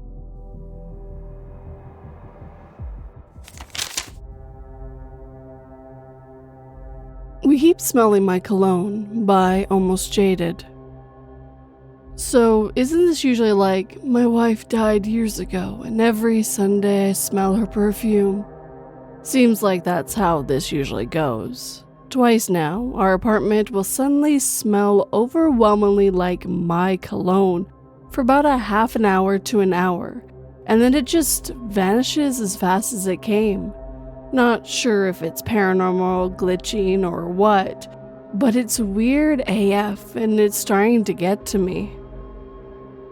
Me and my girlfriend rent the entire basement of a house, 2 large bedrooms. We use one as our living room, a bedroom, and a hallway area between them. Our roommate/landlord is almost never home, and only ever comes downstairs to either go out to the garage or go into the laundry room at the bottom of the stairs. He hasn't been around any of the times that this has happened. I wear only one kind of cologne. It's been my trademark scent for over 20 years. Kenichi Zingon Rouge. Not exactly common, and a very distinct scent. After I got COVID, one of my unfortunate side effects was a minor change in my sense of taste and smell that seems to be permanent now. Very little changed overall, but specifically my favorite cologne now smells awful to me, like it's rancid. At one point, I bought a new bottle because I thought the one I had gone bad, but the new bottle smells the same. Everyone else around me says it's still the same scent, so I kept it around because the women in my life love it, but I hardly wear it anymore because, to me, it smells awful now. And now I have a near empty bottle and a brand new bottle. First time it happened, girlfriend and I were both in the bedroom, door open, we're the only ones down here. Suddenly, very strong smell. She says she didn't see me put on my cologne. I said I didn't. I get up and it's much stronger in the hallway and bathroom. The new bottle is on a dresser in the bedroom, but the old one is the bathroom. Maybe it broke. Go find it. Not broken, not wet, not leaking, doesn't even smell strong on the bottle itself. The smell is clawingly strong in the hallway.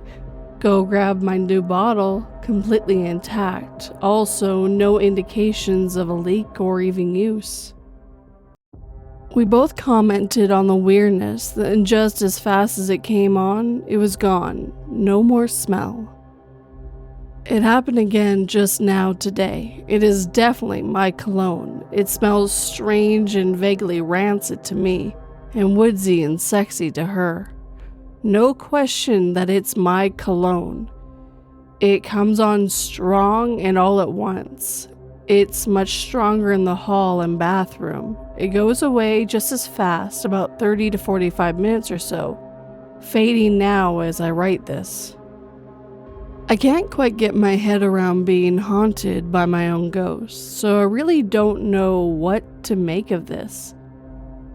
Edit for clarification. When I said above that I hardly wear it anymore, I mean like at all. Since it smells bad to me now post-COVID, I've worn it maybe 3 times in the last 4 months, if that. Maybe 10 times in the last year, maybe rounding way up there. It isn't a lingering scent, it's what I'm trying to get to here. And update, I moved out of that house 2 years ago and have not smelled it since.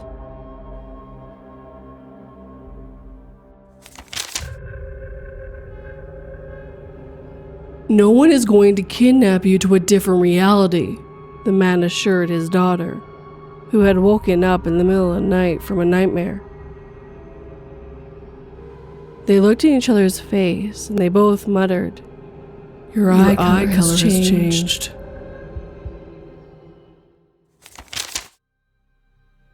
Lost in Walmart by Anonymoose. Got another one you might enjoy. So back during COVID, maybe 2022, I was with my family on our bi-weekly grocery trip. We live a half an hour from our town, so we make a night of shopping, out for dinner, and all that. Anyways, we were at our last stop of the night, Walmart. My mom always takes her time in the produce section, so my younger than me 6-year-old sister and I decided to look at the clothing while we wait. We're still there for maybe 10 or 15 minutes and realized we still hadn't seen our parents come around to go to cash. We'd be able to see this being that the clothing section is right in front of the cash in this location. We decide to find them and see how much longer they'll be, as we're both getting tired of shopping since around 10 p.m. So we go to the produce section where they should be. We don't find them, so we backtrack through the aisles thinking they forgot something and head back to get it. This normally works. It's a big store, but we've been coming to this location since I was a baby, so we know it by heart. We do a full lap around the store and turn up without them. There aren't that many people in the store because of how late it is, so we should have no problem picking them out. We start our second lap. Maybe they were in between aisles and we missed them the first time, right? Well, then we started to notice foreign language. People around us are speaking something other than English. This is super uncommon for the area. It's a small town, and though it's close to Ottawa, not many tourists stop there because there isn't anything for them. We started to notice that not a single person was speaking English. Every person, every family we passed was speaking something we didn't understand. So as we walked, my sister and I are nervously joking about the fact that we can't understand a single person we passed in the last 10 minutes. We completed a second lap, and by this point we're getting worried they've already left the store. But as we near the produce section for the third time, we finally find them. They're basically where we left them originally. We ran up to them happy to finally see some familiar faces, saying how we couldn't find them. Well, my mom says they've been in the produce section the entire time. I swear we checked the damn produce section twice and they were not there before. Even weirder, once we finally found them, it seemed like everyone started speaking English again. I didn't hear another foreign language that night. So either my parents and youngest sister are really good at hiding in plain sight, and there was some sort of foreign tour bus that happened to pull into this small town Walmart at 10 p.m. Or something weird happened. Edit. To be clear, it was not French. We live close to the Quebec border and are exposed to French often. I also dabble in language learning, so it was not German, Russian, Spanish, or Italian either. It literally sounded like English, garblish, close enough to sound familiar, but no word was distinguishable. I'd say I was having a stroke if my sister wasn't experiencing the same thing with me. And as quickly as it was there, it was gone, like the flip of a switch. Hey, this is just a quick little side note from 242. As a fellow Canadian who's never been anywhere near Quebec, I can completely tell you I would know what French sounds like. To my knowledge, everyone in Canada has to learn French as a second language, and I believe Quebec might have to have English as a second language, but don't hold me to that. But you would know what French, Italian, and Spanish would sound like pretty easily once you know what the flow sounds like. They all sound very different, so I completely get where OP is coming from. So just wanted to put my little 2 cents in there.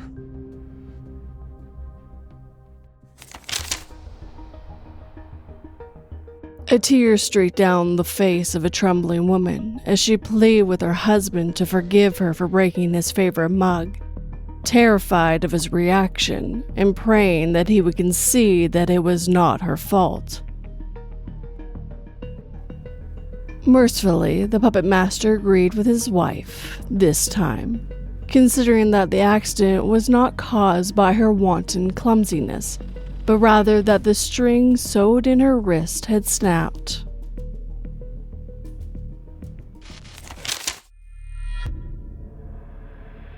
Missing Remote by Tavasha1811.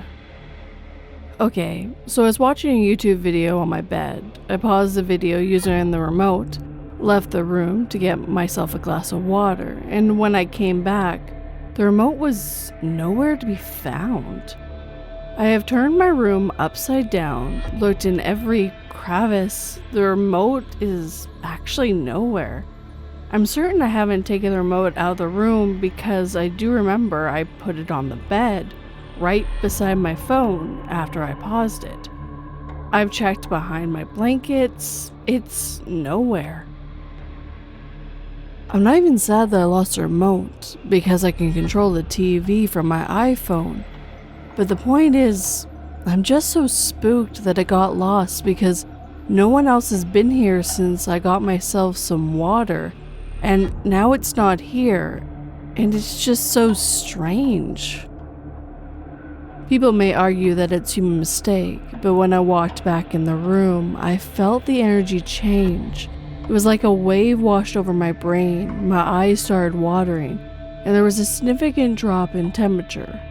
No windows were open, and the thermostat was set to 25 degrees Celsius, which is not very cold.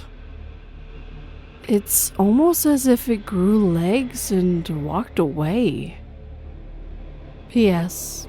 Okay, I lied. I do care. I want my remote back.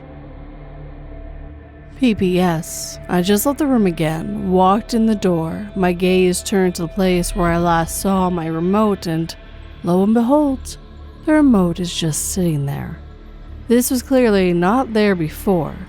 I googled it and they said that there was a shift in its dimension, so I did what they advised. I clapped my hands multiple times and even opened the window, then, like I said, I walked out the door with the briefest while. It was barely a minute, and when I walked in, there it was. The remote was not there before. I know for a fact. So spooky. Does anyone really know what could have happened? I checked the highest possible shelf and under my bed. It was surely not in the room or anywhere for that matter. Then it just, showed up? There are just so many strange events that have happened in the past 10 hours that I just cannot comprehend that all of this is a coincidence. I just don't know why, but everything just feels really, really different today. All this could just be synchronicity.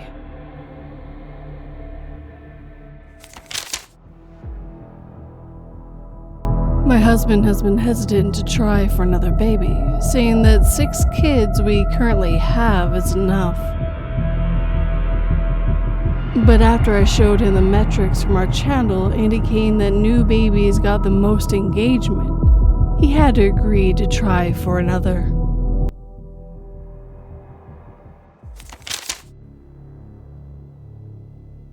Glitch in the Matrix at SeaWorld Orlando by leahisom. My husband and I experienced what we think could only be explained by a glitch in the Matrix at SeaWorld Orlando on Saturday night, November the 30th, 2024. around 8 p.m. Eastern Standard Time that had both of us questioning our reality.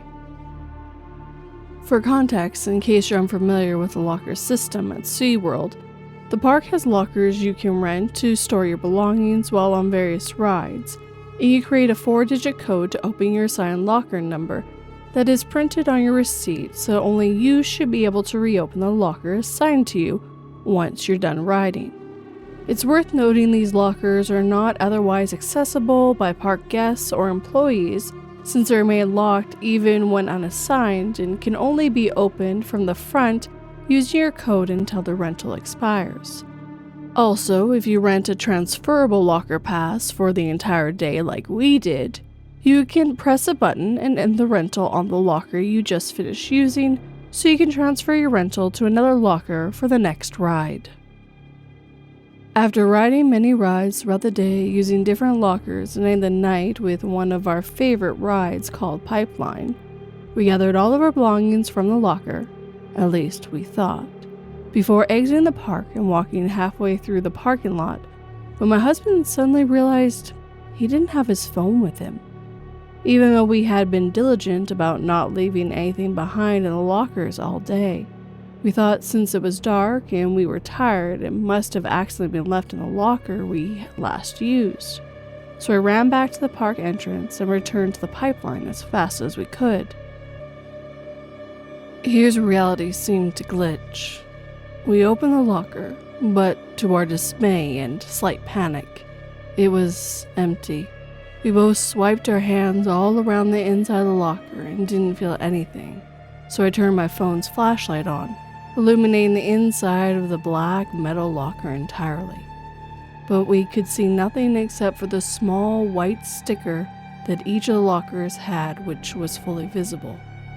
We shut the locker door and I immediately called his phone, although it was on vibrate, in case it was in his backpack or pocket without us realizing.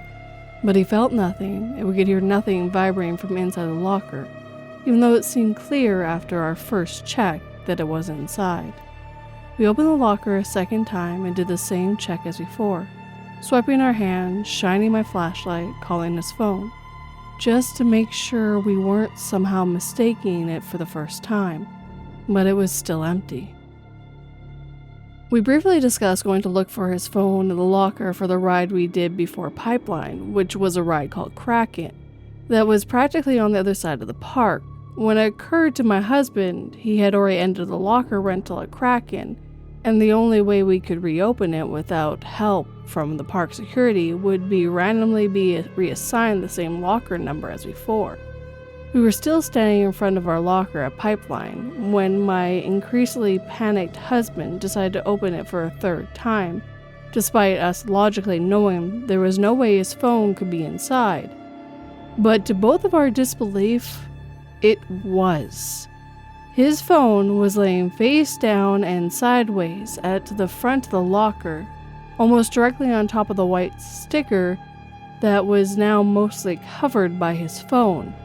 Yet the sticker had been fully visible before both times that we had checked with my flashlight, and we both had physically felt and seen every square inch of the locker the first 2 times we checked. We left the park feeling perplexed, and I would really love to know what others think.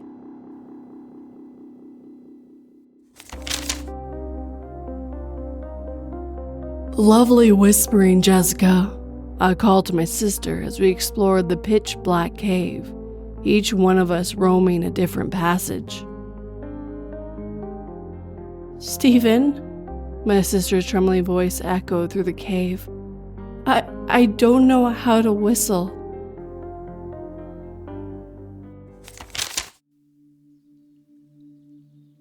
New Door on Old House by HalflingTiefling.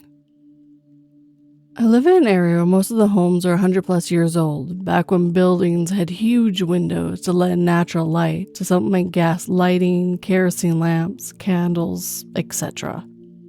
They open wide in the summer to let in a breeze, and, originally at least, they had super hot radiators in front of them so you can keep them open for fresh air during flu season. Huge windows, a lot of them, are such a common thing. We pass a house regular on my way to work that's a lovely pale blue. It's on an alley/across from a parking lot, and the doorway is on the side between it and the house next to it. The side of the house facing the street that has 2 very skinny windows on the first floor and 1 small window on the second floor. It looks like the kind of window you get in the back of a cheap house in the suburbs built in the 1980s. The main entrance is set back pretty far, and again, it's on the side of the house facing another house, and has a few windows. The side facing the alley/parking lot also has a few small windows. It's pretty weird. It looks like an old building, but with miniature windows. Possibly original windows were slided over or something. We lived in a shitty apartment once, where the windows in the pantry and the 1 bedroom were nailed shut on the inside and sided over on the outside. We drove past it today, and the side of the house facing the street now has a big picture window, door, and wooden porch. There's 3 large windows on the second floor. It looks very welcoming, very inviting, and like the other houses on the street.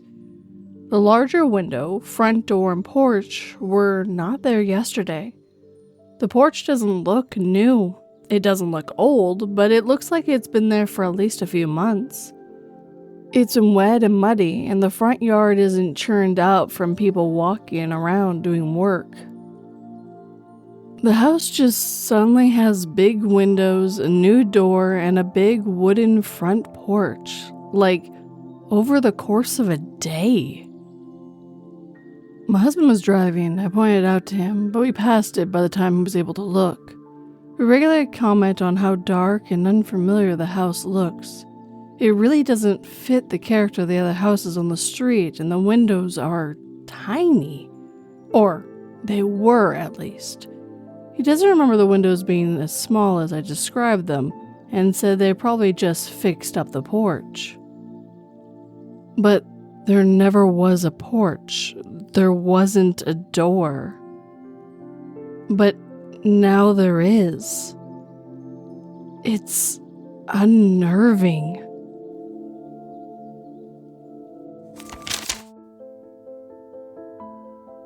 Next are the infamous Silent Sisters who never speak, not even at their trial, the doctor said, adding with a chuckle. To the point, some staff believe they communicate without words, but only with each other. Not only with each other, the visitor replied, her voice suddenly distant, her eyes hollow and cold.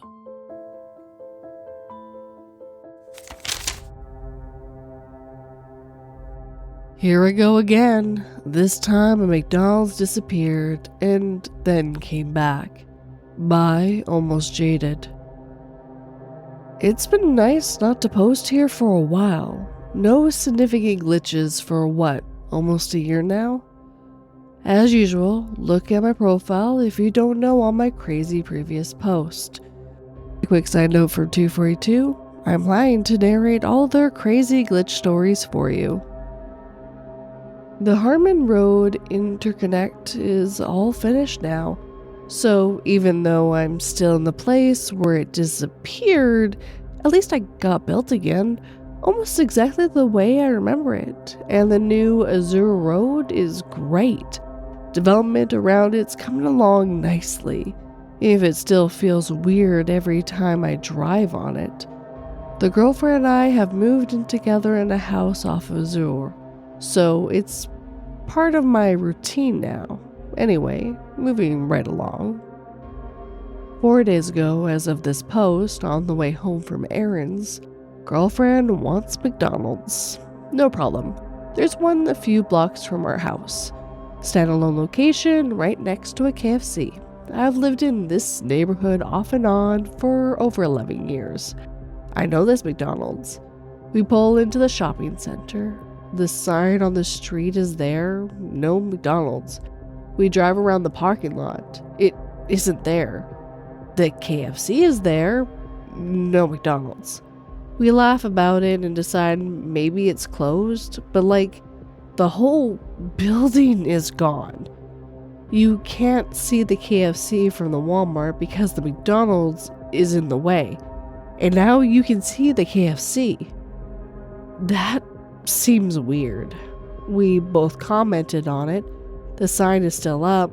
Must have been recent. Then we see a McDonald's sign on the Walmart. There wasn't one in this Walmart before. That explains it. They opened one in the Walmart and closed the standalone store. No idea why the whole building had to come down, but whatever. We don't want to go into Walmart, so we leave. 2 days later, now 2 days ago, girlfriend asked if I could stop at McDonald's on the way home from work. She has this thing for their fries dipped in chocolate shake. I know there's more of you out there. I decided to brave going into Walmart so she could have her hot fries and a non-melted shake rather than stopping somewhere further away and going through the drive-thru. I take the Craig exit and head up Lucy to the same shopping center we had been 2 days before. And there is the standalone McDonald's, 2-lane drive-thru right next to KFC, where it's been for about a decade. And there's no McDonald's sign on Walmart. Been there 2 days in a row now, so I guess that's cool.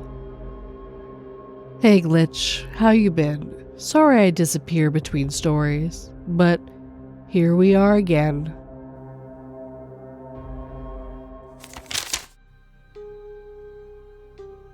Scientists have finally found a way to translate the sound of absolute nothingness into words, which they call the language of God.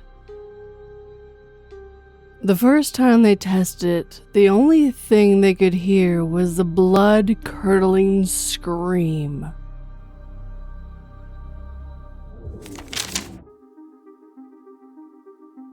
Is this creepy or is it just me? Curse Doc Martens. By Relia09.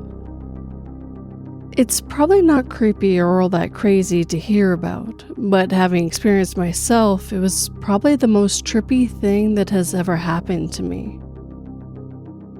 I like to call them my haunted Dr. Martens. I had or have these Dr. Martens shoes that I wore out for years until I finally got tired of them and decided I didn't want to wear them anymore. One day, I went to donate some clothes I didn't wear anymore and thought I'd taken them to those public donation bins I have always seen in my town for people to throw in their donated items. I take my clothes and decide that I want to donate those Doc Martens shoes as well. So, on a perfect sunny day, I drive over to one of those donation bins and start throwing my bag of clothes in there. I remember my Doc Martens were outside the bag. I grabbed them and tossed them into the bin. I vividly remember me standing there in front of the bin, tossing the Doc Martens and seeing them fly into the air, falling inside the bin, and feeling relief that I finally got rid of them, since I had them inside my car for a while before finally deciding to drive them to the bin. A few weeks went by, maybe a month. I was digging through my closet one day because I was looking for something, and as I opened another closet, I swear I was ready to shit bricks on the spot, because in the closet, there they were. My Doc Martens shoes neatly placed on the floor that I had thrown into the donation bin just a few weeks prior. The second I saw them in the closet, I literally shouted and fell back in shock and complete confusion.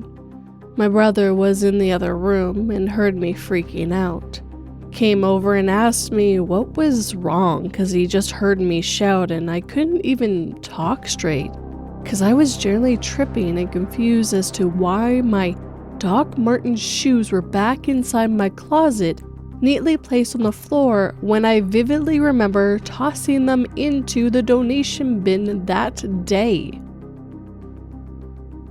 After that, I didn't like touching or seeing the shoes. I got too scared to try to get rid of them again, so I decided to leave them alone. It's been at least 5 years since that occurred, and I never saw those shoes again. Even after I moved, they haven't reappeared. And I'm a minimalist. I don't know where they are, and I hope it stays that way. Quick edit. I don't do drugs, by the way, and never have. I'm perfectly sane. My brother does, but he no longer remembers that day.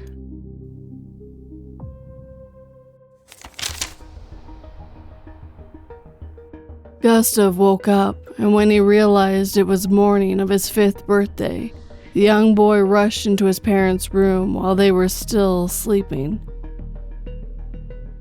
It took far too many tragic lifetime loop restarts to decide his baby brother could not live past today, and it was almost a reflex by now. And with that, our time together is coming to an end. I hope this compilation of stories helped with whatever you're doing, whether studying, cleaning, cooking, or whatever you needed to help pass the time. And if you got this far, well, I am taking August off, so August is a whole compilation month, so I hope you enjoy them. If you enjoyed these stories, hit that like button and make sure it feels it. If you're new, please subscribe and turn that pretty little bell to all notifications. As always, I would absolutely love a comment. Tell me what you thought, what kind of stories you like in September. And if you're listening on the podcast and are able to, please leave me a review, and Spotify does let you leave comments as well. If you'd like to help this channel and podcast grow, please share it with anyone who might enjoy it. It helps quite a bit. And if you'd like to help in a more financial way, like these lovely people on screen right now, thank you to all my YouTube members and patrons. You can sign up for $1 a month and get early access and a few other bonuses. But if you'd like to do more of a one-time thing, I do have PayPal, Buy Me a Coffee, and Super Thanks. All the links are down below for easy access. But as always, guys, thank you for watching and listening. It always has and always will mean the world to me. Sleep tight and don't let 42 bite.